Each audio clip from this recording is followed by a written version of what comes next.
what is going on? The polls are coming out. You got Herschel Walker down 4, Herschel Walker down 2. The early voting was horrific, although he's catching up. Is there any momentum? They're getting their voters out, Steve. I mean, I got to tell it like it is. The Democrat voters are getting out in this early voting again. How do you go from 8 November exactly turnout where you beat to I mean, is it just people think it's going to be stolen from Herschel Walker? I don't understand, Georgia. I'm the first to admit it. Steve Bannon is struggling to accept the bleak outlook of the Georgia Senate runoff between Herschel Walker and Raphael Warnock. Bannon heard an on-the-ground report from a fellow conservative show host that painted a devastating picture for the Trump-backed candidate. Friday, the last day, some of the heavily Democrat precincts wrapped 3 times around the building in both Ponce de Leon area and by the airport. Now, the key to a Herschel Walker victory is very simple. We need a massive turnout on game day. That's what it's getting down to because Herschel's behind right now. We need a massive turnout on game day. Warnock's got a 30-point lead on early votes right now going into Friday. And then polling on game day, Herschel's got an 8-point lead. Now, you do the math, that's not a good position to be in. So the pathway for Walker to victory is narrowing. The stakes are high. Do not wait until Tuesday. Vote now, please. We've told people for 2 years their vote doesn't matter. Then they saw what happened in Arizona, and now we're back to machines.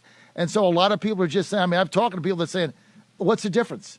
It doesn't matter anyway. They're gonna steal it. On 8 November, they turned out, right? I mean, it was a pretty impressive turnout in Georgia. Am I incorrect in that? Yes, it was. No, so it can't be. It can't be. So it can't be. But now we're in a special. But it can't. Hang on, I got that. But it can't be that. Then there's what's the logic that they think it's going to be stolen? The best part about this, Bannon was one of the first people that set the stage for Trump's fraudulent election nonsense. But the evidence indicates that Mr. Bannon had advanced knowledge of Mr. Trump's intent to declare victory falsely on election night. And what Trump's going to do is just declare victory, right? He's going to declare victory. But that doesn't mean he's the winner. He's just going to say he's the winner. The president's going to step up tonight between 10 and 11 o'clock. I'm going to pick a random number, 10:45, right before the 11 o'clock news. He's going to claim victory, right? He's going to claim victory. He's going to set the ground rules. He's going to set the parameters. He's going to set the narrative. We're going to, we got to count these things. We're going to count the certifiable ones, not the uncertifiable ones. And then you look into your own soul and you look back at yourself in the mirror and realize that you are the cancer that is tearing this nation apart. There were many election errors, anomalies, whatever, I can't say the word, shenanigans. We can't accept these results. This is an illegitimate election. It is your job to provide the remedy.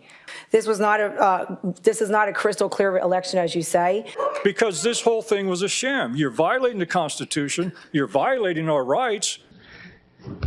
I do not want my vote canceled. Nobody I know voted for Katie Hobbs and the baby-killing Democrats that we don't want to see happen. It was a cheat. I lost my vote.